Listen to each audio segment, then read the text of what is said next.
February tends to be a month, and the topic has been love the last 6 years since we've been around. I think love's a topic for every month, not just for February because it's Valentine's Day, but it's really, for me, the question is, what makes it, for humans, right, so easy to love and accept other people, but a whole different story to love and accept ourselves? It's a good question, isn't it? I really sat with that as, wow, that's like $1 million question, you know? Why is it so easy to love other people and accept them, and you know, than it is to actually do it with ourselves? Some people can't even look at themselves in the mirror. You know, that there's so much stuff there that's just stuff. That's not the truth about who we are. Because if we knew the truth about ourselves, we'd be kissing the mirror. Wouldn't we? We'd be going, wow! Every time we woke up in the morning and you look in the mirror, you're going, wow! Truthfully, isn't that true? Yeah. You know, honestly, like, you know, when you see someone that's so bright, so shining, you just look at them, right? When you see something that's so beautiful and you just go, wow! Wouldn't it be incredible if you could look in the mirror yourself every day and go, wow! Really, that's your practice for the next month, for the next 50 years. You know, is to really start practicing looking in the mirror and not seeing all the human conditioning, but to see the divine soul that you are, to see that beautiful presence of love that we all are, that we forget about. This is our journey. I really believe that's why we're here. You know, people say to me, well, what's my life purpose, Laurie? Well, hello. I think it starts with getting to remember who we are. Getting a glimpse of remembering who we are. And we do. We all have it at times, don't we?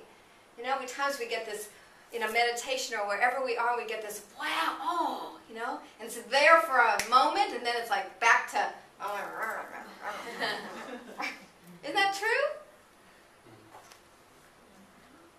So what if you could just look in the mirror? I love when it just comes through. It's so cool. Thank you, Spirit. You know, when you can just look in the mirror and go, wow, like in awe of yourself.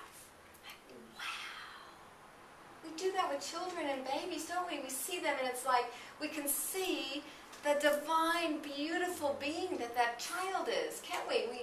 We see them. We look at this beautiful girl here, you know, and all we see is that beauty. We see a newborn and we can smell. It's like, beautiful. Even the poop is beautiful, you know, like, really, isn't it? Like the spit up, and always spit up on me, but, you know, it's beautiful. Because what changes? How come we can't see that after? You know, what changes? This is the thing I want to talk about today, this idea of how do we get back to remembering and seeing ourselves as that pure spirit that we are.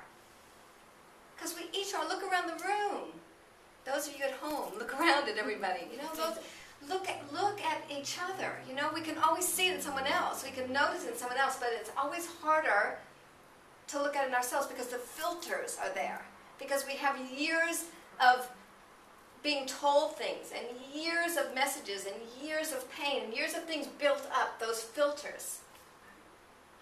So time to take the filters off. Right? We don't know how long we're here for. We might as well go for the gusto, you know? And be able to really see ourselves in the beauty that we are, instead of waiting till we've gone back into spirit and we go, oh wow, I wish I would have done that when I was in the physical. You know, let's start now. Let's start doing it now. Because there is no other time but now.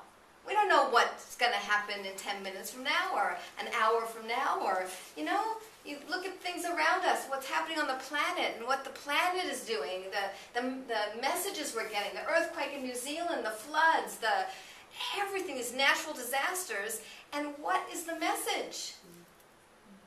Wake up. Wake up.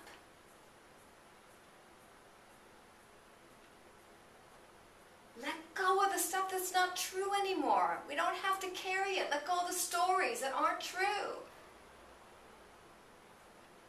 And come back to being able to say, I'm ready to see the beauty, my God self. I'm ready to embrace it. I'm ready to look in the mirror and go, wow!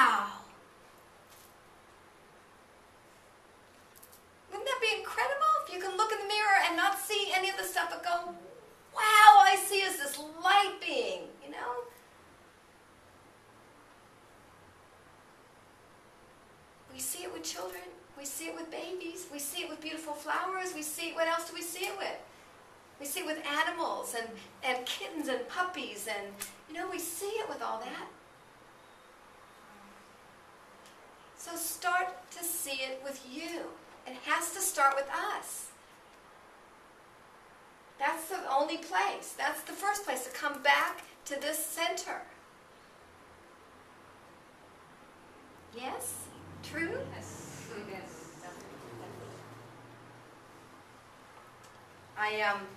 I have a wonderful library, and I don't always get a chance to look at my books, but now I just go, okay, which book do I need to... So Marianne Williamson, Return to Love, just popped out of my bookshelf, and I opened it up, and it's always so perfect. We don't have to spend hours wondering about anything. We just go, okay, what's the message? And you open up a page, and it's right there. So I opened up a page, and of course it was perfect, and I actually wrote it down on here. So I'd like you to close your eyes and just take this in, as this is absolutely the truth of your being. Breathe it in. Bring your feet, uncross your legs so your energy can flow. And take this in. You are a child of God. You were created in a blinding flash of creativity. Everything you have added on since is useless. The perfect you is not something you need to create, because God already created it. The perfect you is a love within you.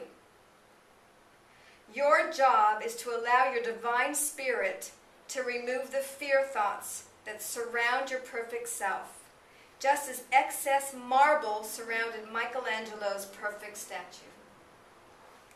To remember that you are part of God, that you are loved and lovable, is not arrogant, it is humble.